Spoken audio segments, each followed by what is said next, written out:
Welcome to welcome to episode number 287 of the Keep Up Podcast. Where even if we get the beginning wrong, we're still here.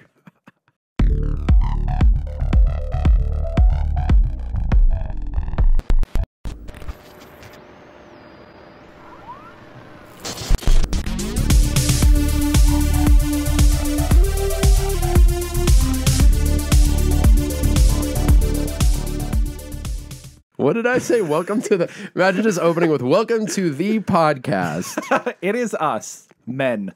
Welcome to the one podcast. Where we talk about things. Yeah.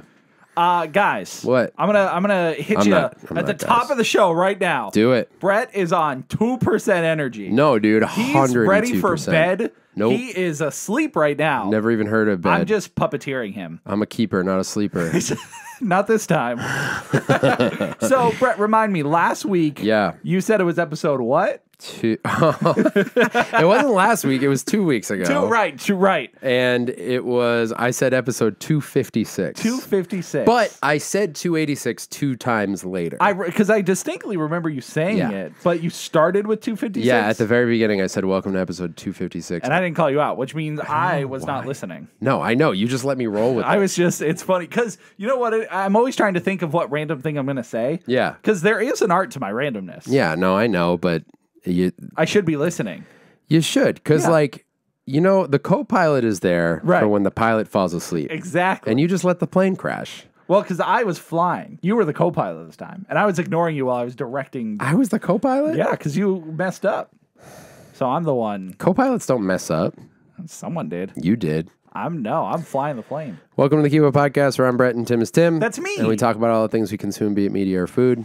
I forgot my water. And Tim forgot his water, so we won't be talking about water. Nope. Today was the day, Tim, our big water review. I know. We were going to review different flavors. Everybody different knows. Oh, yeah. Water's always good. I do like water. I was going to say water's terrible, but it's not true. No, you're enlightened. I've been drinking it more lately.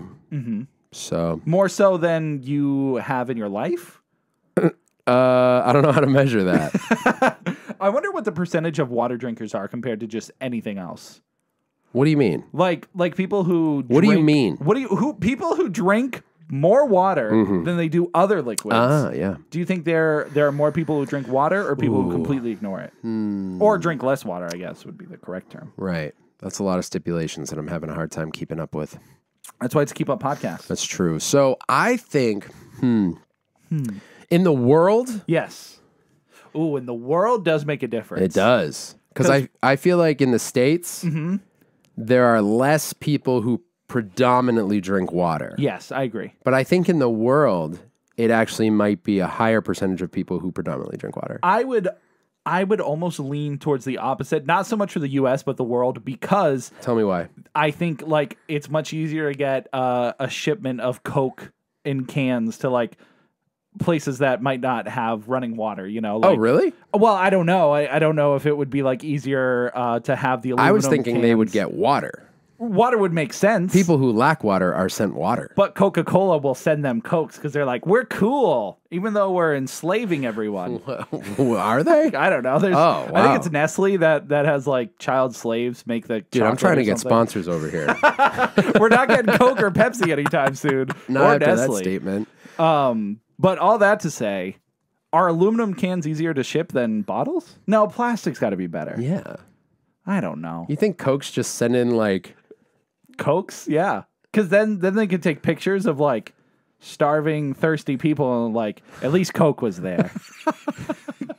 At least you got Coke. At least Coke was there. I hate the idea that all you need is a picture to start the slogan with at least. You can tell by looking at this picture that things are awful. At least Coke was there. That would be the worst ad campaign ever. It's just Coke. And they let the picture that just encapsulates all the terrible things. And what it should be is everything's black and white and desolate and sad. And then it's a red Coke.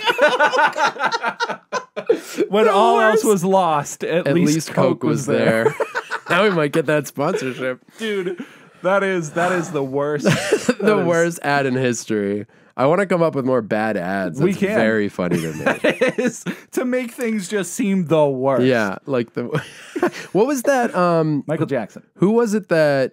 I don't think it was Michael Jackson. Although that's funny because wasn't there a Pepsi ad that was like pretty poorly received? Was it a Jenner or something like that?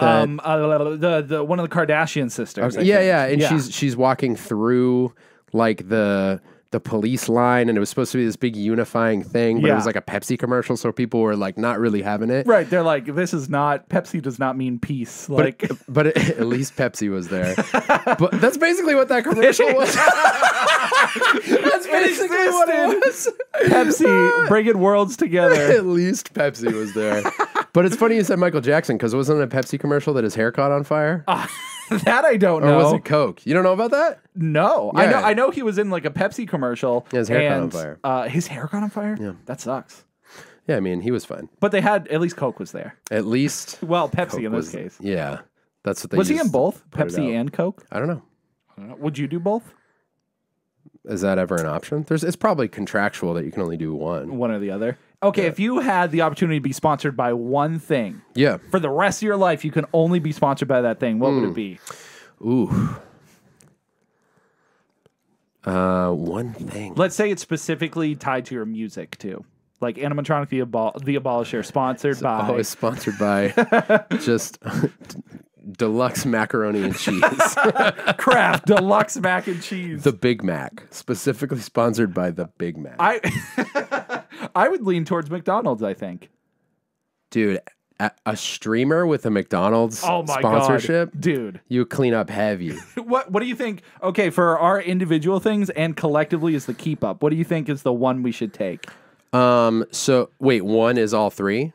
Or you're saying name each one? Right, like we each have our own sponsor, and then collectively is the keep up. Like I feel like Coca-Cola would be an insane sponsorship for because a beverage makes sense for an artist. Like Liquid Death sponsors like a ton of artists. Why is that? Why is that? Because you need like your throat cleaned. Yeah, I think that's part of it. I think that's just kind of like it's their scene, like their imagery and all that stuff is very much rooted in like metal and hardcore. And yeah, water's like every touring band is drinking cases and cases of water. Oh, yeah, Liquid Death is that they should be doing everything because it makes sense. Yeah, and they've expanded a lot too. Like podcasters I watch and like Liquid Death is just everywhere. But that's where I first started seeing it was like touring bands were always drinking Liquid Death and their merch rules. Although I wasn't talking about Liquid Death specifically, I was just saying in general, like why are drinks associated with artists? Yeah. But Liquid Death too. I like the history. I think it's one of those things where like same thing with athletes like Gatorade or Monster, like it's something they're always consuming while they're doing the thing that they do. Monster for sports people? I guess it's more of like extreme sports. Yeah, for like motocross and X Games stuff. Yeah. Mountain Dew is always like the X Games sponsor. So yeah, I don't know. I don't know what I would want for animatronic. I don't know what would make sense. Maybe like a pizza place, and I'll just eat pizza on stage at all times. That's interesting. Would you do like Pizza Hut to be like the Turtles? Yes, I would do Pizza Hut, and I'd go on tour. Then you could release a CD like they did back in the day with the Turtles, and like the animatronic with every pizza. You know, I thought I knew all of my dreams as a musician. Until now. There's a third one. Dude. Prior to that, it's been have an action figure made and be a featured character in a fighting game. You both are very possible in today's world. Maybe, yeah. But that I would totally do an exclusive release through Pizza Hut. For the keep up, I don't know. It makes sense for the keep up. What would our audience be stoked about? It would have to be something like Cinedyme. Cinedyme? We bring Cinedyme back. That would be great. We would have to get our AMC. We could do the Nicole Kidman commercial. Oh my gosh, we should remake it. We should totally remake it. We could rent out a theater with Patreon money. Yeah, we could. Just to film that. That would be hilarious. It's like, hey, don't play the movie. We're filming something here. Let us do this. That would be great. But yeah, I don't know. As the keep up, food makes sense. Food does make sense. But snacks, Doritos, Cheetos. I was going to say Long John Silver's, but I know that there's a hot debate with that. No, McDonald's. Although McDonald's maybe is better for just Although McDonald's kind of works for us too. Like it does. We've had some good videos with McDonald's. Have we? We did the... Oh, yeah, we've done multiple, Yeah. actually. That's funny. Maybe McDonald's. I'll think of another one. Sonic. It would be cool to be sponsored by like Sega or something. Oh, that would be unbelievable. That would be really cool. Dude, getting a sponsorship from any, like... I want to be sponsored by Remedy. Oh, dude, we would have to make the craziest videos for them to be the quality of how crazy their stuff is. I would want them they let me know what we need to do as a podcast to be sponsored by Remedy. Are there any podcasts that are sponsored by gaming? Like, well, I guess they do ads probably. Yeah, they usually do an ad read. I know most recently I heard one from Dragon's Dogma 2, which is Capcom, and it's like a 60-second just someone reading off like, Dragon's Dogma 2, it's got dragons and dogs, and 2. Thought I knew what you were going to do, and you still threw a curveball. Capcom would rule. Yes. Dude, new Resident Evil game coming out, and we do like a Resident Evil retrospective, talking about the series. And these are the dreams. I got my foot in the door with Capcom. Maybe we can do one. No, dude, it's Collection Revolution. Dude, they don't care about the Keep Up. No, Collection, the Keep Up is an extension of Collection Revolution, it's vice versa. Dude, I'm just, you're the Haley Williams. And I'm the rest of Paramore who, like, gets to be there, but really they're here for Haley. That's messed up. No. Paramore is an incredible band all around. But you are just as powerful as me. Collectively, we are all powerful. Revolutionarily. Collection revolutionary. Collectively and revolutionarily. All right, so we just talked for 13 minutes in the intro. Yeah, that's insane. That's good. We were just having fun, chatting. We're greasing the bearings. Right. And if you're a mom out there, hope you had a good Mother's Day. Yes. And if you're a dad, treat your moms right. Or your wife's. Right. Wives. Baby mama. Yeah. Yep. Mother's Day was fun. As a mother myself. Yeah, it was fun. Well, I don't know what you did day of. You guys did something day of. We saw a bad movie. Oh, heck yeah, dude. We love that. Talking about. Sleeper. Fine. You don't even need to know. It's just a sleeper. So we went on, we took our mom on a haunted tour of the city of, do I say where? The city of Compton. Yeah, let's say that. All right. A city near us. It was really just a history of brothels. Everything, there was supposed to be like stories of like unsolved murders and ghost sightings, and I mean, it was, I hope, Mom said she had a good time. She had a good time, so that's all that matters. That's all that matters. Yeah, because she kept, our tour guide specifically, she kept bringing up like, and here's the ghost story. And then she told a story of someone else like seeing a toe of a ghost 20 feet away in a gravestone. And then she's like, but there was a lot of prostitution around here. But the prostitution was crazy. That's where it is. And there was one time in the tour that I was like, all right, that's crazy. She said something like, but you could ask those guys, they have tons of ghost stories about that place. And then moved on. I was like, you're supposed to have tons of ghost stories. That's like what we're here for. We're here to hear the stories. So yeah, the ghost element was not very, very good. No, it wasn't great. I mean, I thought the tour guide was great. She was fine. Which one? Great or fine? She's fine. Yeah, fine. Is she a keeper or sleeper? That's messed up. I don't like doing it with people. That feels way too mean. Which that's your answer, folks. It is. So I've done a ghost tour before this. Well, it wasn't a ghost tour. It was like a murder tour. Murder tour. Over here, you can see. You can see. There's the body still. No, it was a Jack the Ripper. When I went to London, they did a Jack the Ripper tour. That's cool. It was awesome. Was it? And the guy had like, he was wearing a cape and a top hat, and he had a lantern. He was taking us down alleyways and stuff. That's what I expected it to be, like more theatrical. Yeah. And he was like jumping on things, and they had like, dude, he jumped. Yeah, he jumped and was telling the story like a really great presenter. Yeah. And so that's what I expected when we went. And maybe it's just because there aren't a lot of like stories, although she told a lot of stories. She did tell some, and maybe that, it was more almost like being read a story than... Like, I felt like I was on a school field trip. Yes, that's what it felt like. That's what it felt like. And there were a couple moments where, like, I don't know, how can I explain it? So, on Mother's Day, Rach wanted to go, we ended up going to Museum of Fine Arts. Yes. In Boston. And I promise this ties in. At one point, we were walking through one of the exhibits, and a tour group came through, and they stopped there for so long while the guide was explaining things. Now, you do get a lot of information about the artists and the pieces and things like that, but all of the art has like plaques next to it that tell you the history of it, like the concept, the artist, all that stuff. And I was like, oh, I don't know if I'm a huge tour guy because I like being able to just leave this room whenever I want. Right. Not that you're trapped there, but it's like if you paid for a tour or something like that. And it kind of felt that way. I was just reflecting on the ghost tour days after, or the next day when we went to a museum. I was like, oh yeah, I felt like I just had to stand there and listen. And it wasn't like insufferable, but after like an hour and a half, I was like, how many brothels were here? Like, it's like, what and they was didn't going even on? really play into, there was one unsolved murder thing Yes. that she explained in a little bit more detail. And I was like, oh, that's interesting. Yep.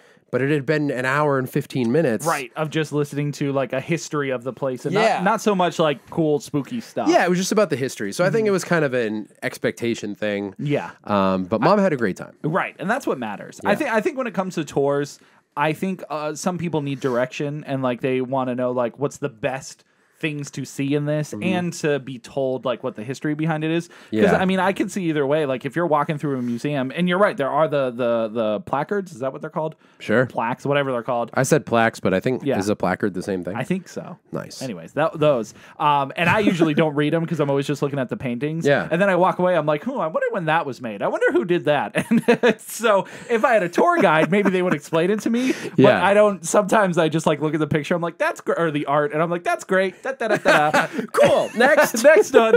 And I never like read anything. But, Yeah. So I can see the value in it. But yeah, Totally. Also, you're kind of being dragged around. Like, what if you wanted to stay a little bit longer, or what Yes, if you're that's the bored, other like thing. you're not interested in this area and you want to leave? Like, so yeah, it is. It could go either way. But It really could go either way. There are multiple ways it could go, or two ways, and it could go any of the ways. speaking of going either way, Yeah. let's go into television. Sure. Okay.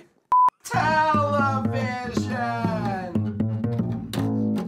Have you watched anything recently? Yeah. What have I watched?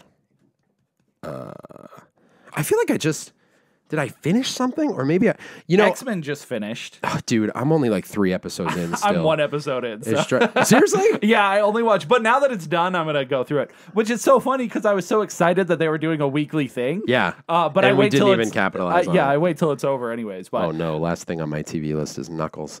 oh God. I accidentally started something the other day. Okay. This is one of those like questionable things. I don't know if it falls on in TV. Yeah. And I don't even have to talk about it too much, but where the heck is our Shared list. Do you want me to write something in it? No, it doesn't matter. I don't even know what I'm looking at. Okay. I started what I thought was a standalone documentary on Arnold Schwarzenegger Oh, okay. on Netflix called Arnold, but I watched one of like 4 episodes. Do you like that when you get surprised that it's episodes instead of just a movie?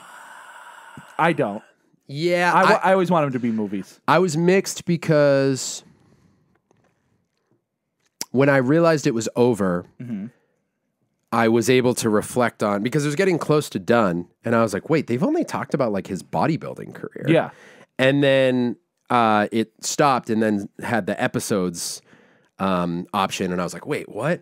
So it was 2 things. I was like, wait, there's 3 more hours of this? And then I was like, well, actually, that's kind of cool because it's going to go step by step through his life, which is absolutely fascinating. And it's going to be able to like hyper focus on each period. So I was like, that's cool. But I was a little bit like, I didn't know what kind of investment I was in for, you know what I mean? But yeah. So, but it was good so far, what you saw? Yes, so far really good, and it is cool in that way because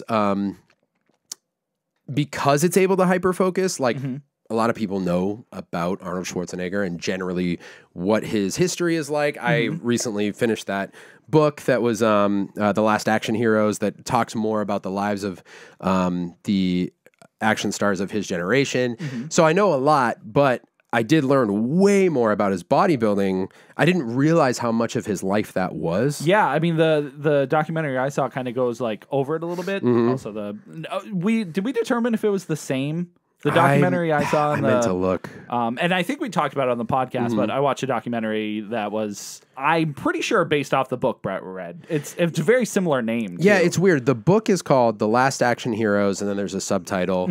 And the show is called... I think it's just The Last Action Heroes as well. I thought one of them's called In Search of. In Search of the Last Action Heroes. Yeah, but it's, the same subjects, and I think it covers a lot of the same stuff. But that's a standalone documentary, right? In Search of the Last Action Heroes. Yeah, that was just one movie. Just a movie, yep. And when did it come out? 2019. The book came out last year. Oh. So I wonder if the book's based off the documentary? I don't know. I wonder if it has anything to do with the Because at the end of it specifically, they said thank you to the author of this book. And I thought it said the name of the book, and so I didn't think twice of it. But I just want to check something. Yeah, see if you can see all that. I'm curious if his name is here. But yeah, so they kind of just gloss over, like, not to say they, like, underplay everything, but that's, like, a little part of it, his bodybuilding and things like that. Yeah, I would say it was very in-depth there. On that aspect, which I thought was cool, because you learn about all these peripheral characters in his life and his inspirations and things like that, and how he really, before he even moved into acting, had this whole like successful life, like this one thing he set out to do, and he did it, and did it at the highest possible level, and then moved on to like when we all come to know him as an actor and stuff. So I know he's had a very like fulfilling life. Insane, dude. He's killed it, and he's not dead yet, so that's good. No, Annie owns a donkey. A donkey? Yeah, dude, he has a donkey. I didn't know that. It's crazy. Well, to continue the humor that a donkey can bring to things, I recently finished Fallout. Oh, Fallout, yeah. Holy bananas. Yeah, it's good. We're in the glory of video game adaptations. Yeah, it's happening, huh? I just think we recognized it from Castlevania on, essentially, but it just keeps hitting. Was Sonic before Castlevania? Sonic was... No, I think it was after. Okay, so I think the earliest one that people were... And I actually still haven't seen it, but Detective Pikachu... Yeah, that one was solid. good, right? Yep. But yeah, I mean, especially since Castlevania, I feel like everything has been pretty top tier. Now you're making me double check. Yeah, sorry, I was just going because we talked. I mean, it's funny over the span of the podcast. Yeah, Castlevania was 2017, and Sonic I think was 2020. Yeah. Mm-hmm. When was Detective Pikachu? 2018, I'm gonna say. Yeah. Detective Pikachu. 2019. 2019. Mm-hmm. Okay. Yeah, so I think it's funny because over the course of the podcast, we've talked about video game adaptations a lot. A lot. Before we got good ones. Mm-hmm. Basically talking about the ones that are primarily nostalgic. Like Mortal Kombat, I think, was arguably like the best one. The best one. Yeah, when people talk about it, Mortal Kombat comes up. I still say Resident Evil comes up, but I don't know if anybody else. Just the first one. Yeah, maybe the second one you can squeeze in, but yeah, I don't think Resident Evil's bad. Mm-hmm. The first one, it's like a sci-fi movie. Yeah. You know, I think we still haven't gotten a really good adaptation of Resident Evil. No, I think in the way that we want it. 1 and 2 were like close, but not close enough. Mm-hmm. So yeah, all that to say, video game adaptations are killing it. And I think a TV show is the way to go. I think movies are good, but TV shows let you build the lore and the story of the universe like a game would. Right. Still in a shorter format, but having more hours to build it out just gives you so much more. And I think that's what they need. And especially the games they're adapting, like they are heavy story-wise. Yes. So like... or heavy narratives. Like, there's just a lot going on in them. So, Fallout, I've never even played. Yeah, so this was one that when they were showing the trailers off originally, it looked good. It was one that they showed off, and you're like, oh, okay, I could get behind this. And they knocked it out of the park. Yeah. So, Fallout itself is an RPG. And that leads to an interesting thing to do story-wise, because there's like the main story that you follow throughout the game. Sure. But obviously you're playing the adventure as yourself, or right. at least as a character you created.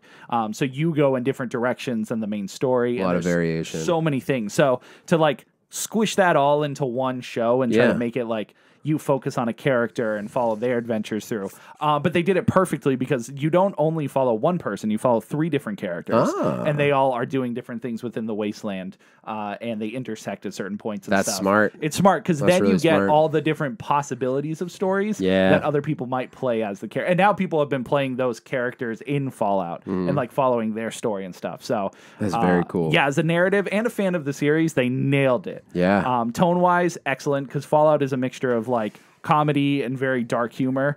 So one scene you'll be getting like someone farting on someone, and then the other one they'll be chainsawing their head off. So it's like, wow, you're very much going to the both extreme side of things. Wild. But it fits so well. Yeah. It fits so well. And I am curious if you're going to watch it as someone who hasn't played the games, and if like things in the world are explained well enough. Because I have the context of knowing the world and stuff. So when they're explaining things, I'm like, oh yeah, I already know this. Or like there's references and stuff like that to other parts of the universe that I've explored in the game, but the show will touch upon, I assume, later. That is one that I will likely not play, Fallout, but I will watch the show. Yeah. So I'll report back, because there are other games like that, and like Skyrim are ones that, I mean, did I say Skyrim? I said Skyrim. Skyrim. That's like... It's like when people say Wednesday and Saturday. I've never heard that. Never heard that? No, Wednesday? I think it's like a past generations thing. Like, I've never said it that way. It sounds like someone in like Wisconsin would say it. Yeah, it does. It does. So I don't know why I said Skyrim. Yeah, but no, it's okay. it's like, yeah. Skyrim. What was I talking about? So I would like to play it, but Yeah. right now I can barely get in the games I want to play. The modern games. And yeah. I know Fallout was similar, where Yes. people just like it's so immersive. And because it's such a unique playing experience, I don't fear watching it like I'm going to get spoiled on anything, you really. Can't. So I mean, it's like the story, it follows like a very basic version of what the original story was in Fallout 3. Okay. But it completely goes into its own thing. So. Am I remembering correctly that Fallout 3 was where it like blew up? Like that's the one everyone got super into. Yep, people really liked Fallout 1 and 2, but those were like isometric, like you would click your character and move them around. I see. Where Fallout 3 became first person. That's right. First person Okay. shooter and RPG and Was stuff. that 360 era? Yes. Yep. Is that the golden era yet? What's that considered? Well, so the Xbox 360 store is closing down July. Wow. I think July 16th. So prices for those games are going crazy right now. Oh, I bet. And there's some that I did not know were rare that are very rare now. I came into the ownership of a box of random ones recently, so you might have some good ones. Maybe. In there. Fatal Inertia. Look for that game. Fatal Inertia. That one's going for 80 to 100 now. It was like I call it the Xbox 360 equivalent of Kuon. It was in the $2 bins. There were hundreds of them all over the place. Don't say the K word, dude. Kuon. And now people are selling them for crazy because it became obscure because no one cared about it. Yeah. It wasn't a bad game. I had it. I don't think I have it anymore. What do you think Kuon's going for right now? Oh, I saw the other day there was a copy of Kuon being sold, not on eBay. Someone just posted on Twitter for $1,600. What? Yeah, complete in box. I don't think that's what it's going for. That must have been con price. But they pulled it up and they're like, "This is the most expensive I've seen this game." I'm like, "Yes, it is." What's this? Oh, it's the Japanese one. I have that one. Yeah, Yeah, $1,000 is roughly for a video game. Yeah, I feel like that's pretty much where it capped out. That one's 30. What's that collection? Okay, wait, this might actually be worth it. $3,500. All right, hold up. No, this is like the horror. Okay, the context for anyone who's like completely out of the game, apply this to whatever thing you are into. Yes. But in video games and specifically horror games, there's like a pretty finite list of grails, like holy grail items. And this lot that I'm looking at has pretty much all of them. So it's the original Silent Hill. Yep. Silent Hill 2, 3, and 4. And original Silent Hill is on PS1. The rest, I think these are all on... Except for the Silent Hill HD collection. Oh, yeah. I'm kind of surprised that's in there, to be honest. Yeah, it seems like a weird pick because I don't think that's rare. Oh, my gosh. That's insane. No, but like on top. So, Kuon, Clock Tower 3, Rule of Rose, which that one I rarely see anywhere. They threw the Silent Hill Blu-ray in there. I was like, what is that one in the top Silent corner? Hill Origins and Silent Hill Shattered Memories, specifically on PS2, is very, very hard to find. That's so expensive. And they have it for $3,500. Which, I mean, retro game prices in general are astronomical right now. Look at that trash. What? Is that Kuon and it's broken? I think it's... No, I think it's sticker residue. Oh. Unless you're seeing through that. That looks pretty bad. Yeah. I'm not buying that, bro. Get out of here. You're crazy. But, like, I wonder how many people are sitting on these games and have no idea what they're worth. I know. I still... Anyways. Yeah, so... How Fallout. the heck did we start talking about Kuon? We were talking about Fallout. Oh, and then the golden age of 360. 360 games, yeah. So Fallout 3 is what I remember when Fallout came onto my radar at all. And I didn't get into it. And so I'd like to play it someday, but I will watch that probably sooner than later. Because I mean, I'm hearing incredible things about it. It's a great, fun adventure. I think I think it'll make you want to play the games. Yeah. And that's what happened when it came out. There was a huge surge of people buying Fallout 4, and they planned it well because now they did a next-gen update for Fallout 4. Smart. So you can get it on current-gen consoles. If you're not a video game person, fans of what will enjoy this? Is it just like crazy sci-fi or? That's a good question. Fans of... Maybe like a splash of like anything from Joss Whedon. Cool. Where I think it's like there's humor blended in with some more serious topics. Yeah. More like, again, heavy concepts. I'm definitely going to love it. Yeah. So I think because there are a lot of times where the characters are like cracking jokes, even though something horrific happened, and you're like, I'm in. I'm here. The tone's very good. That's great. Which is awesome. And they captured the essence of the game through and through from the monsters in it, like the creatures you fight. Yeah. A lot of it is like CGI, but it doesn't look bad. They did it pretty good. Good. And there's some like sub stories you follow. There's one character in particular that I didn't really like, but I think you're not supposed to like them. Okay. So that's just a personal gripe, but again, it's nothing. When you see it, maybe we can discuss who it is. But sure. But yeah, I think worth watching. It's I think 8 episodes. Okay. All around an hour. Some are a little more, some are a little less. But awesome. It was Super Keeper. Heck yeah. Super Keeper. We love starting the show off with a Super Keeper. You gotta. But I would feel bad not talking about it because everyone should just go watch it. It is my duty. After Knuckles, I have to bring some good. Dude, Knuckles brought us down in the video game adaptation. It did. Knuckles escalation. If we had an average of everything, Knuckles. We should make a chart. We should. We should do a tier list of video game adaptations now. We have so many. I got to rewatch Super Mario Brothers, like the old one. Oh, the old one. I like that one. I thought it was fun. A lot of people do. That one has retroactively become like kind of a cult hit. And I barely remember it. I just remember the Goombas' heads. Yeah. Are we going to include Uwe Boll movies? Because those, I mean, that will bring us to the potentially negatives if we're doing like an average. I think that's its own tier list. Okay. I don't think I've seen many of those. I've seen House of the Dead. Dude, and House of the Dead is one of the most laughably terrible movies I've ever seen in my life. I'm too scared to watch Alone in the Dark. That one I hear is his worst. I love being afraid to watch a movie based on a horror game only because of how bad it's supposed to be. Like that sounded good. Like I'm too afraid to watch it on my own. It's too scary. I can't handle how awful it is. Yeah, so he did that. He did Blood Rain. Yes. How many does he have? I don't think there's many more after that. I think he did one on Postal, which is that movie or the game where the guy like goes crazy. Yeah. But I don't know if it was actually based on the game or just called. Yeah, I'm gonna look this up because I don't know, but that would be fun to. Would it be fun? Yes, it would. It would. Because here's what I'm thinking. We recently hit our monthly goal on Patreon. That will then where the reward is we do a monthly live video of some sort. So are we going to go through those? One of the things we talked about was doing a movie night online. So if we work our way through these. And will that be available to anybody who subscribes to Patreon, we think? From the $1 tier up? I think so. I think that would be cool. So then we can just do a movie night and have them. So cool. Well, there you go, guys. I guess we decided that. I think that's what we should do. I'm just spitballing, but he has his own website? He is still at it. Of course he does.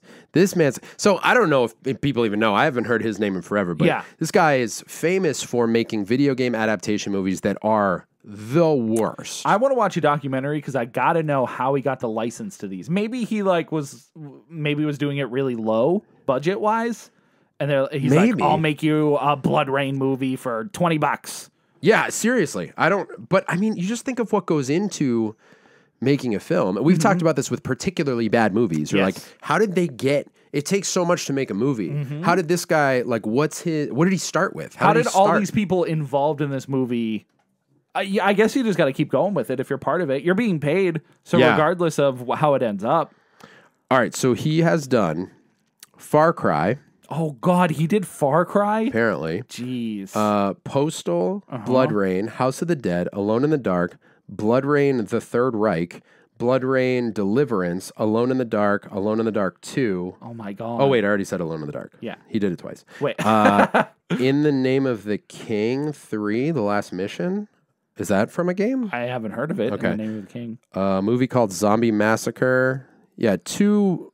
Maybe he did another In the Name of the King, but... So there's 3 Blood Rain movies? There's 3 Blood Rain movies. That's sick. Yeah, that's a lot. Sick in the head. I mean, we should definitely watch all these. We should. That would be great. Unfortunately, we should.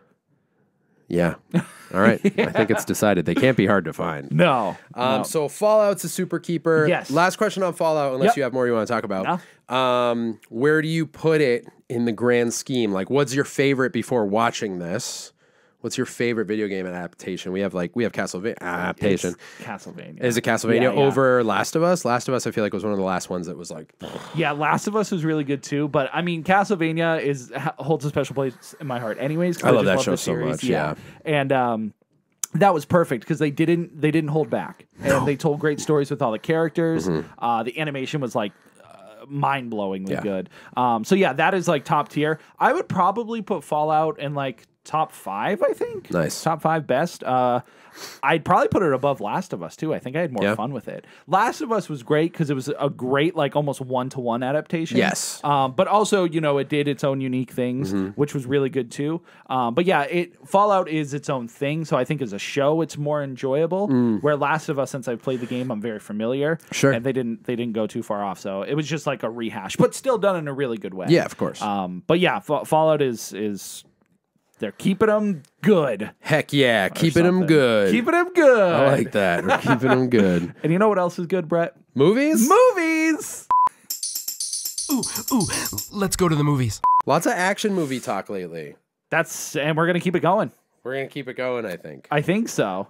I feel like the Resident Evil movies that like the Mia Jovovich ones belong in like 80s and 90s action movie territory, not like early 2000s, because they're so ridiculous. They are no, but I feel like they're not. She's not as the movies are not as ridiculous or campy as those are, in the sense where I think they were trying to be cool in these movies and it didn't come off as cool. I mean, they were trying to be cool in all the old action movies too. But the campy, I don't know, it's more like charming. Where the new ones, or not the new ones, the Resident Evil ones, it's not as charming. It's like, oh, they tried. He's trying. Yeah. Oops. yeah. I guess that's true. But I could give you the first and second one. I can give you that. But I think after that is when we get into 80s action. That's where it gets insane. But that's like. But even in the second one, you get the motorcycle through the church window, which is sick. How does she get up there? A ramp. You guys just look up Resident Evil 2. I watched it semi-recently. Yeah, it's been a while for me, but it's fun. It's pretty fun. But I think you have to watch it with that. I don't know. Anyways, so we watched First Blood. First Blood. The first movie in the Rambo franchise. Yes. I had never seen it.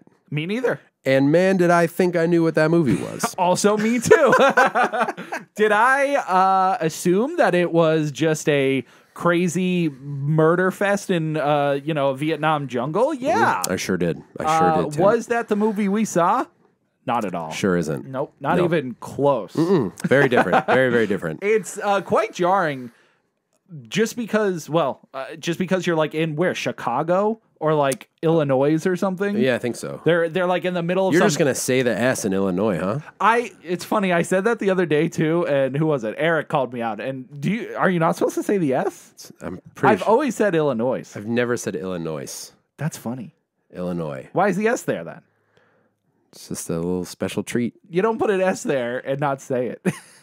You do in French. What does Illinois mean? Illinois? See that I can't say it without the S. You can't even not do it. Illinois. I like how you fade it out. I was like, so it's still there. Illinois. I don't remember where they are, actually. But it's in like some Midwestern United States state. Also, Brian Dennehy is in it, who plays Big Tom, Tommy Boy's dad in Tommy Boy. I didn't make that connection. That was exciting. That was exciting. Very different role. Very different role. Yeah. Yeah. So you watched it first, and you were Yes. like, very different than what I thought it was, and you weren't kidding, man. I don't even know where to start. There's a couple key things I want to mention. Mm-hmm. It was based on a novel. I don't know if you knew that. I didn't know. Yeah, based on a novel. That makes sense though. Yeah. It feels like a novel. Yeah, it's very interesting because it takes place right after he's coming home from Vietnam. Yeah, I think he's been home for a little bit. Yeah, and he's kind of just wandering around, and the film starts off with him looking for an old friend of his from the war, a comrade in arms. Yes, and he finds out that that friend is no longer around. Mm-hmm. So he paints the picture that John Rambo is just kind of alone, just kind of wandering around, and he ends up in this small town, and he gets he's warned by this police officer, hey, you should head over the bridge and get out of our town. We don't really want your kind here. Did you understand what was happening in this scenario? I do, yeah, because I know the context of how people were treated in Vietnam after they came back. I didn't really get it. I had to look it up. Oh, after. okay. Like I got what the scenario was, but I was like, why does he have a problem with him being there? Because what confused me is he has like long hair, and he has a bag, and there's a flag on his jacket, and Brian Dennehy plays the officer, and he specifically says like, something like, we know you're kind, long hair, wearing that patch, like we don't want you guys here or whatever. Yeah. And I was like, So what does that you mean? thought he was treating him like someone who's homeless or something, like wanted to get rid of riffraff, if you will. Yeah, and when I looked it up, what it said was actually, they say it in the movie. He technically gets arrested for vagrancy, which was a big thing back then. That literally someone just being a vagrant, like wandering around in the town, you could get arrested for that. Yeah. I don't know if that's still a law anywhere. I know. I mean, maybe it's transformed into like loitering. Like you're not allowed to just kind of sit around in places. But because I know homeless folk do get in trouble for just being places sometimes. Right. So maybe it's that. Right. And it's weird though, because it's kind of like a judgmental law. Like you have to observe the people and not you, I guess the officer. Yeah. And they had to be like, you don't look clean. I'm gonna arrest you for get out of here. Like I don't know. It's kind of not a nice law. No. So yeah, but there definitely was some animosity towards people who returned from Vietnam back in the day, because just people didn't like the war in general, and they felt like those who were there and fought in it were supporting it, and so a lot of them were treated poorly, and that's a big focal point of this whole movie, is very much how people who returned from Vietnam were treated, and how they're dealing with PTSD and stuff like that from what they saw there, because it wasn't a good thing. No, and that is the biggest thing about this movie is I did not realize how much it deals with PTSD. It's essentially, that's the whole crux of the film, is taking this ex-soldier and putting him in this situation where like he feels alone, and he's essentially being targeted by local law enforcement, and the officer doesn't know that. He doesn't even know he's a soldier, really, right? Until someone from his, what do you call it, a platoon? Yeah. Comes and tells the officers, like, this is who you're dealing with, because essentially they end up arresting John. Things escalate, and it's just kind of madness from there. Yeah. And one of the first things that stuck out to me is I was like, pretty impressed. I'm like, Stallone can act. He can. You know what I mean? Like, is that weird? No. And I think that's what the big thing with this is like, everyone knows him as Rocky, and like, he talks the way he does. I've still never seen Rocky. Oh, dude. Yeah. that crazy? That's crazy. Yeah. More so than even First Blood. I know. You got to watch it. Well, the context of that being like, he talks a certain way and he always seemed like a meaty musclehead. But yeah, he does have some acting chops, and he wrote Rocky. That was he wrote and directed, I think. Yeah. So I mean, like, he's a smart guy. And he's a writer, like, almost before anything else. Right. That's what was so crazy. And one of my notes about this movie, sorry, you can keep going. I didn't mean to. No, I was just saying, like, a lot of people view him as like just like a meaty musclehead, but this movie definitely shows his acting chops because he doesn't say a lot throughout the film, not until the end, which that part is awesome at the end too. But dude, yeah, I almost teared up. Yeah, I was like, this is so good. It's super powerful. Which again, from this movie, I expected like no emotions other than like, oh my god, that guy's head blew up, and holy crap, there's blood everywhere. That's legit what I thought it was. Yeah, it was like just almost like an action drama to a degree. Yeah, way more drama and. Yeah, like I said, the focus on PTSD was not only unexpected, but I thought it was pretty amazing, especially at a time when, I mean, it feels like a commentary that would come out now because it wasn't really talked about much then. And the movie came out in 1982. Yeah, that's wild. Yep. Like it almost made me wonder, like, did they know? Like, they knew what they were doing, but it's like... Yeah, because that's definitely, I mean, Vietnam was like 60s, 70s era, so it, at least 10 years, if not more. Yeah. So, I mean, making the commentary on it, and, I wonder, like, what made them decide to make the movie like this? Or, a better question, what made them decide to make the future Rambos way more violent? Assuming that's what they are. Yeah, I don't even know what to think of it at this point. What reading that book, it talks a lot about, the audience is responding more to violence, so the movies become more violent, and then they change again down the road a little bit because audiences stopped responding to such overt violence and started coming out against it, being like, this feels like a little too much. And this movie's not without its violence. Once he's arrested, if you haven't seen the movie, people are probably like, yeah, we've seen First Blood. But once he's arrested, he's treated poorly and ends up basically going into war mode. And he ends up a fugitive and everyone's trying to hunt him down. And it is really, really cool seeing those survival skills kick in. Yes. But there's always this level of knowing what's going on in his head. Like and even in his, like, even in the absence of dialogue, like when he's not saying anything to anyone, I still kind of felt like, man, this dude is like programmed to be in this situation. Like it still feels kind of heavy. And I thought that was really powerful. And one note I had about Stallone's writing too, I thought it was super interesting. This movie, is this spoilery at all? Well, no, there's like 4 sequels. So... Originally, the movie was supposed to end with Rambo dying. Oh.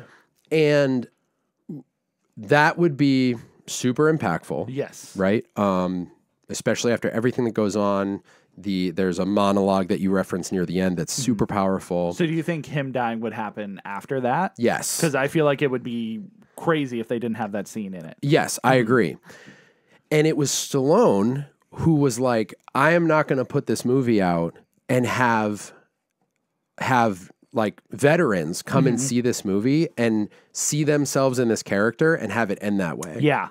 So I was like, that's maybe one of the most admirable edits and smartest edits in history. Like, super thoughtful. Like, because it's not like they're just trying to send out the movie to make money, which I assume was a big part of it. Yeah. But he also like appreciated the art behind it and thought like, sure, maybe that ending will be more shocking and crazy, but it doesn't fit well with the audience out there. Thinking about the audience that specifically. Yep. Because, like, I don't know, you can get caught up in the art itself and be like, all right, this is what it is. That's going to be a huge, like, crazy ending. But it just, I don't know, kind of speaks to how serious he was about the stories he was telling.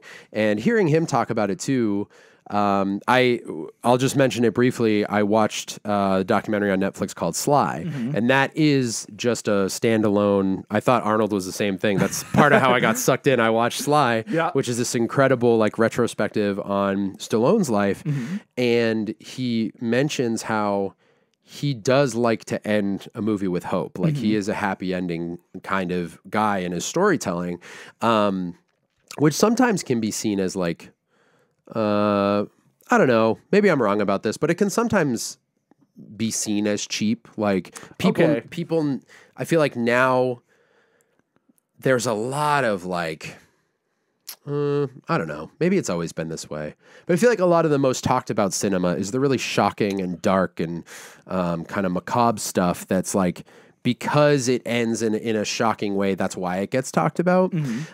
So maybe it can be tough to be someone who prefers a hopeful ending because you don't want to cheapen a story just to get to that, I guess is my point. Yeah. Right. Because the whole story seems second when you're just focusing on the ending, or you make it crazy. But sometimes, I mean, the story's already written, so that ending was just always going to happen, right? And they wouldn't change it anyways. But yeah, 100%. But I just thought it was really, really admirable in this case because that is 100% right. Yeah. Like the movie's so intense that if it did end with him dying, I can't even imagine sitting in that seat and me as someone who is not a war veteran. Yeah.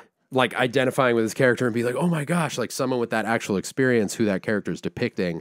I just can't even imagine what that would be like. So, I thought how instrumental he was in writing and everything is something I didn't even know, like even about Rocky until recent years. I was like, wait, he wrote that? Like he basically like paved his own way in Hollywood. It's just insane. I know. I wonder, and they probably talk about it, but like, I wonder who specifically gave him that chance. Like this guy's like, hey, you wrote this story. Let's make a movie about it. Like, I want to see that, how that all came I recommend Sly. It's very good. Very, very good. Is that on Netflix? Yes. Yeah. Yep.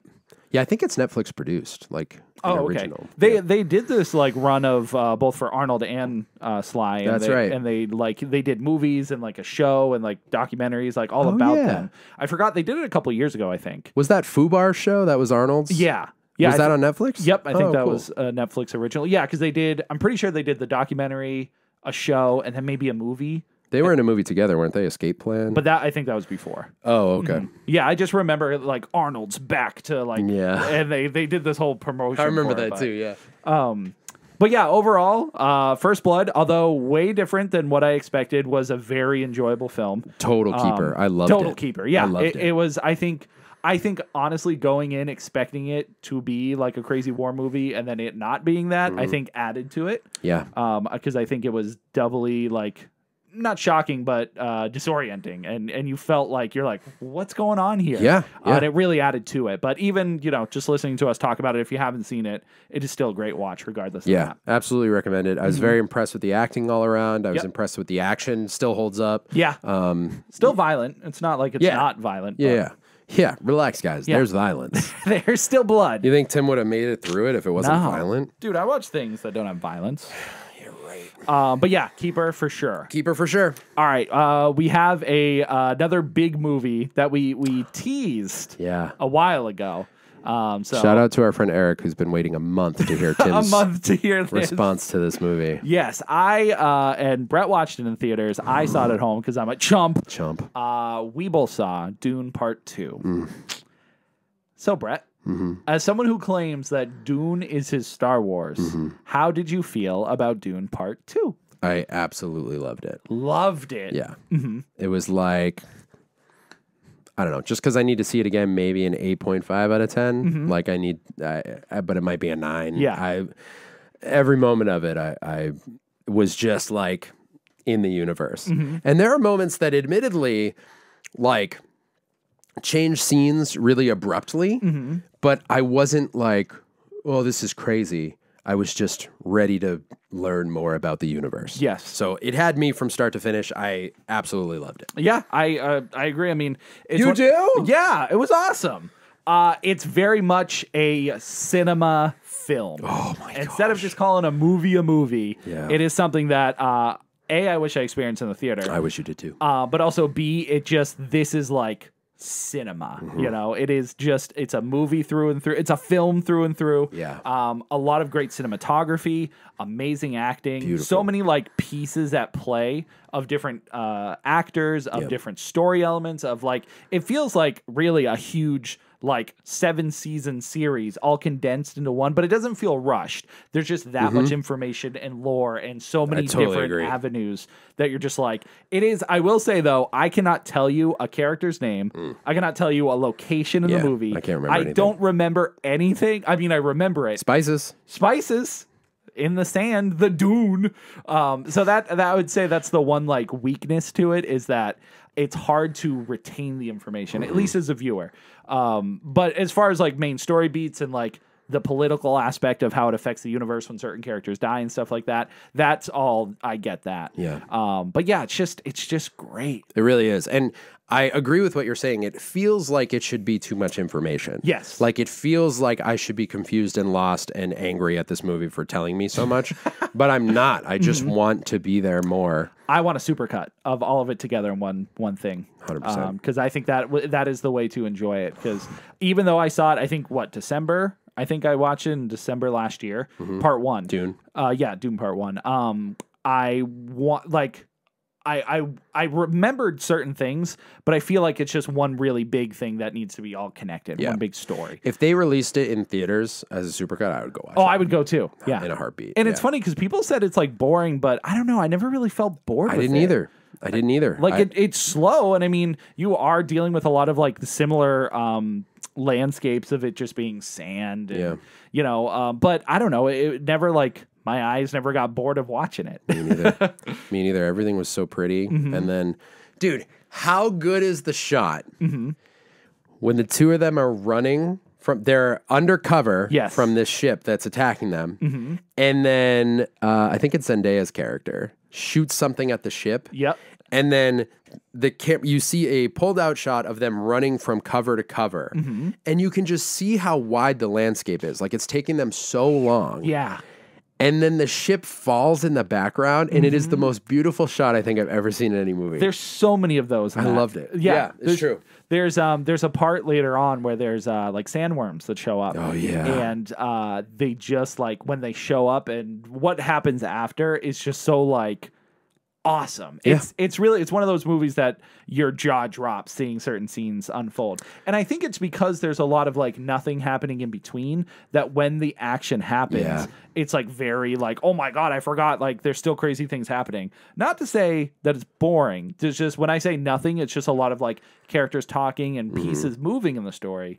I also really thought it looked awesome when they were on the that planet where all the color was black and white or whatever. Yeah. Dude, just it was so cool. That was incredible. And like that's why I think when the action and the excitement kind of like falls back, even when characters are just talking and you're just learning, there's so much to look at.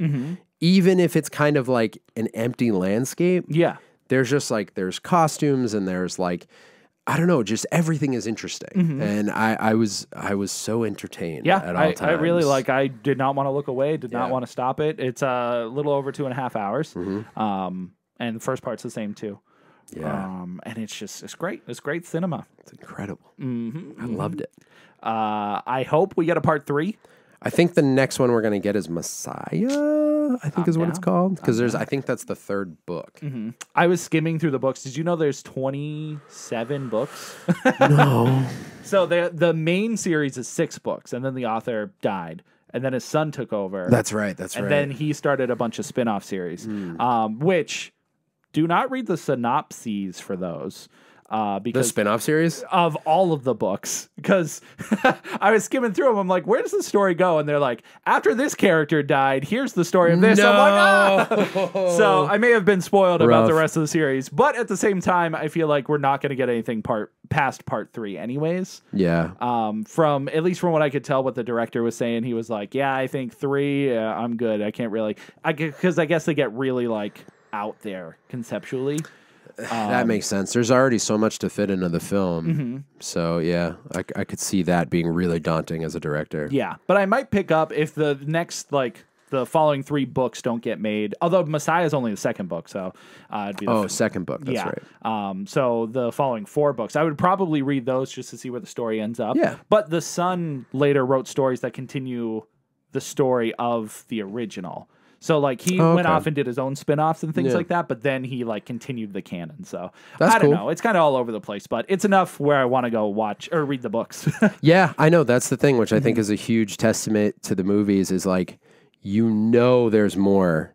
Yeah. Because it's like, it's weird to get so much that there's more, but that's what happens. It's like, okay, there's so much information here. There has to be more that I'm like. Right, not seeing. Yeah. That's great. Yeah, it's a keeper, of course. Yeah, it's keeper. It's keeper. It's a keeper. It's keeper. It's keeper. Do we want to go anywhere else? Do you got anything you got to talk about?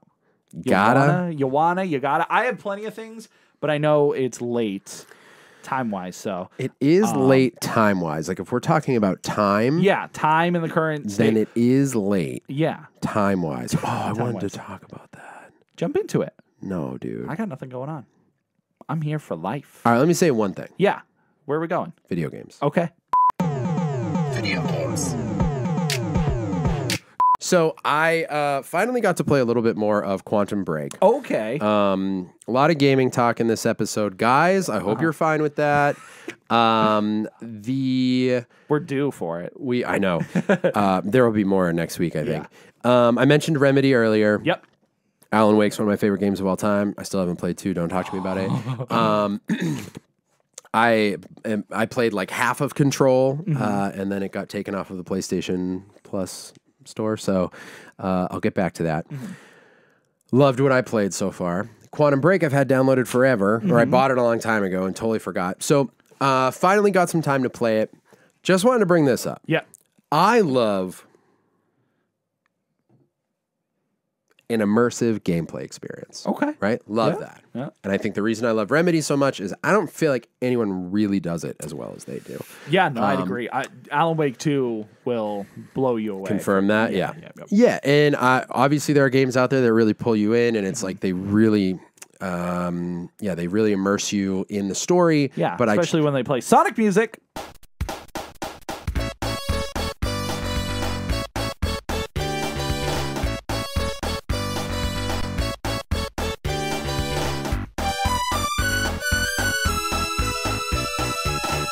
How can you not be immersed when there's Sonic music playing? It's true. So I'm playing Quantum Break. Yes. And I realize the big problem. Oh, he's got a problem. And I mentioned this with Alan Wake, but I think it's worse in Quantum Break. Is one of the ways that Remedy games are so immersive is there are all these different modes of storytelling. I apologize for long-time listeners. I've gone into this in depth with Alan Wake like multiple times. It's okay. But the way it happens in Quantum Break is there are papers, computers, like easels or whiteboards with all kinds of equations and letters and emails and all this stuff. And there are a couple, or maybe I've found one radio, one TV. There are all these little side things that you can get, and it gives you more of the story. It interrupts the flow of gameplay so much. And the thing I mentioned in Alan Wake, this is just a gaming universe pet peeve that I have is when a listenable is you have to be within proximity of that thing to hear it. I get it makes the most sense that if I turn on a radio, I have to be near it to hear it. Yes. Don't make me do that in a game where I need to search like an entire campus to find things or to progress the story. I remember the campus took me forever to get through. It's the worst because especially as like you and I look around, like that's the type of... I start in one corner and go all the way around 100%. And then go in the middle. To find like a paper. Right. One single thing. Yeah. And I noticed it the most when there was a sequence, there was something happening where it wasn't an action sequence, but it was pretty intense. And the character that you're following takes off into the other room and is doing that thing that's like, come on, we got to go. Like every, 30 seconds or whatever, you get like a vocal cue and it's the character like telling you which direction to go. And I'm walking around the room and I find an email that's literally like, 4 or 5 full, like multi-paragraph responses between two people. Yeah. And I'm like, I'm supposed to read this right now? Like, even the music is like, and I'm like, supposed to stop and read an email real quick? Like, so I'm just finding collectibles and I'm not reading this stuff. I will say, yeah, that is definitely a Remedy thing, that they are, there's a lot of things to find, because Control does it too. Yes. And it drove me nuts in Control, because Control, it was like necessary. Like there's a lot of like, sorry, I thought I heard something over there. There was a lot of like contextual things within the universe that you needed to read this stuff or watch this stuff to understand, but you couldn't still play the game. You'd have to sit and like watch a video or sit and listen to the audio. And you're right, it totally kills the gameplay. Yeah, because we've talked about like with Uncharted. Yep. No game keeps the momentum going like Uncharted does. You're in it. It feels like the action game it's supposed to be. There's like, you know, you can find artifacts, but other than that, like, you're running and gunning, nothing's stopping you. You can, you know, read the little blurb when you find an artifact if you want, but I never did. It was like, yeah, an old pot. Cool. Next, cool. I'm going to jump off this cliff. And this is like, there's so much cool stuff happening. I'm getting these new abilities where I can stop time and I can, you know, I can create like a force field around a guy and shoot a bunch of bullets and stack them. And like everything about this game rules. But I'm like, oh, this is a Remedy thing where I'm like, and other games do it, but Remedy's so immersive and they want to give you so much information. And there are just moments where I'm like, do I care about this email? Like, does this email actually add anything to the story? What I've learned about 90% of the time doesn't matter. Which is like, I feel bad. I'm like, why do they put all this energy into it?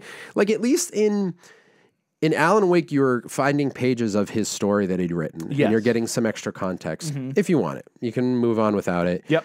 This is literally like people at a school being like, hey, is this guy working on this project? And then someone you don't know is responding and be like, yeah, I think he is. And then someone responding in 4 paragraphs, essentially being like, I don't know if he's supposed to do that. And then I'm like, there's what? Usually like one little sentence in those that like are relevant to whatever's going on, or like someone notices something mysterious going on and then you see like a monster later related to it. So it's there, but it's no one wants to comb through 5 paragraphs of useless information to get something that's like, oh, that's kind of cool that people knew that there was something here. But so Alan Wake 2 does do that, but I think it's you're probably getting like 50% good stuff out of it. Yeah, so which like, is an increase. Which is an increase. Right now it feels like 5%. But yeah, there are times where you have to like stop and watch a TV, but it's usually engaging. That's good. You're usually like enjoying whatever you're watching. And audio, there's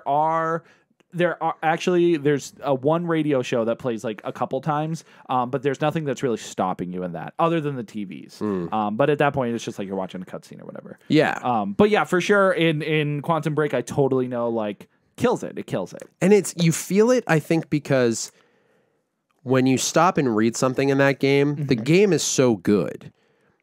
And I mean, I haven't played a ton, but I'm really enjoying it. Do you like the live action segments? Do you think that's fun?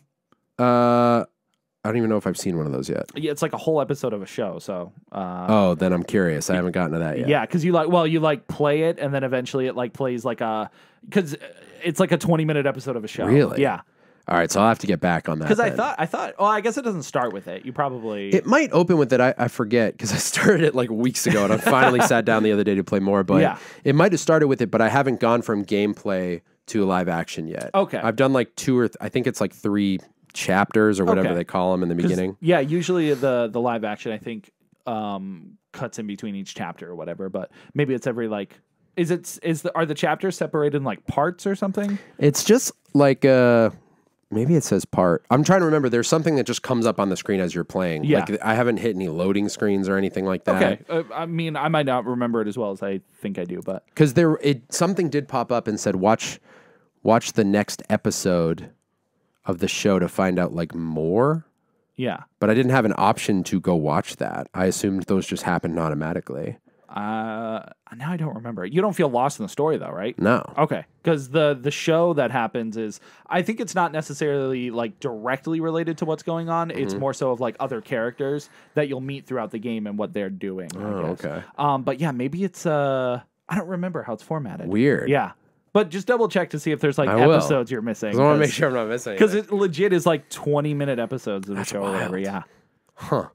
Yeah, very different experience, and I think that's what Remedy supplies, and that's why I've always really appreciated their games. But I was like, this is the thing that I'm like, we don't need this much. No. Like, I don't even want to read. Resident Evil has like, you'll find a write-up and you read like 2 sentences and you're like, oh, this is just like how the dogs got infected. Yeah. I get it. They're zombies. Bye. See like, ya. Yeah. Yep. So, yeah, it's pretty wild. But so far, I recommend the game. But maybe don't take my word for it because I'm like 2 hours in. And I'm pretty sure this game's going to take me like 40 hours. It's a little long. I don't know. I got other stuff, but we can be done. You got anything else? I mean, I always got lots of things. Yeah, me too. I'll reel it in. Yeah, we got other stuff to do. You guys are the coolest. Love you very much. Thank you for hanging out with us. If you haven't, you can find us on YouTube and subscribe there. If you're watching the video, click the like, comment some things. We got so many videos out there for you guys to watch. We do, yeah. So much. I uploaded some isolated clips of like our Knuckles review and what was the other one? Oh, Tim getting angry at a YouTube comment. That was pretty fun. I'm watching you, Gregory. You can find us on all socials at The Keep Up Podcast. If you want some extra bonuses, you can find us at patreon.com/TheKeepUp. That's fun. Tim, tell everybody where they can find you and your other work. You guys can find me at Collection Revolution all over the place. That's on Twitter, on TikTok, on Instagram, on YouTube, on Twitch. Just type in Collection Revolution. I'll be there watching your bodies. That's weird. Anyways, Brett, where can everybody find you? You can find me at This Drink I Like It on Instagram, and there's a link tree there that will show you all my other stuff. So many stuffs. Yeah, there's some other stuff on there. Nice. What else? New song coming out soon. So that's in the link tree. I mean, it's not there yet because it's not out yet. But. Wow. Anyways, Tim's going to do what's called End Babble, where he talks nonsense for about a minute and a half. Tim, your theme is Nintendo Rats. Okay, love you guys. Bye. Okay. You open your old Nintendo 64 cartridge slot thing, and inside, there's nothing. It's just where you put the game in. And so you take your favorite Nintendo 64 game, slam it in, put it in exactly how it should be. You turn it on, and it corrupts, and it goes, and your TV goes, wum, wum, wum, wum, wum, wum. And while the waves are happening, it slowly turns into a corrupted game file called Rats. And as you play the game, you play as little mousy Maluski. A mouse down on his luck and owes his landlord 70 pieces of cheese, or he'll be given to the mouse leader, Garspacho. And as you play the game, you feel some gnawing on your toes, going,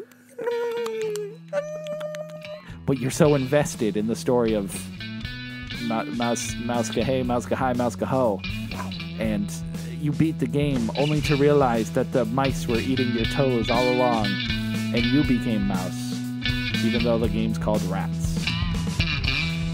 And so I'll leave you with this. If you put games into your game consoles and they go, maybe you should fix your game consoles or clean your games. They should just work. All right?